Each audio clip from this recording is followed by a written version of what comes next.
যেখানে মুসলমানদেরকে হত্যা করা হয়েছিল সেখানে আল্লাহ ইসলামের পতাকা পুনরায় প্রতিষ্ঠিত করেন। সালাউদ্দিন আইয়ুবী বিজয়ী হয়ে মসজিদে আকসার দরজায় দাঁড়িয়েছিলেন, আর ইসাইদের সব লিডার ভয় পেয়ে বলেছিল, এখন তৈরি হয়ে নাও, আমাদের বাচ্চাদের কাটা হবে, মহিলাদেরকে বিধবা করা হবে, যতটা রক্ত আমরা মুসলিমদের ঝরিয়েছি মুসলিমরা তার দ্বিগুণ রক্ত আমাদের শরীর থেকে জড়াবে। সালাউদ্দিন আইয়ুবী ঘোড়ায় অটুট দাঁড়িয়ে জিজ্ঞাসা করেছিল, ও ইসাই, তোমাদের সাথে কি করা উচিত? ইসাইদের মাথা নত হয়ে গেল।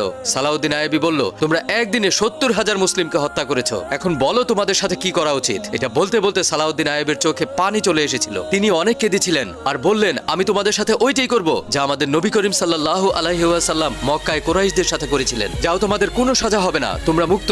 যে এখানে শান্তিতে থাকতে চায় সালাউদ্দিন আইয়ুবী তার বন্ধু, আর যে চলে যেতে চায় সে এখান থেকে যত খুশি মাল নিয়ে যেতে পারে। ইসাই লিডার বলল, এটা আপনি কি করছেন? সুলতান সালাউদ্দিন আইয়ুবী জবাব দিল, আমি কি করব? আমি ওই নবীর কথা শুনেছি যে আমাকে মাফ করা শিখিয়েছে। সুবহানাল্লাহ।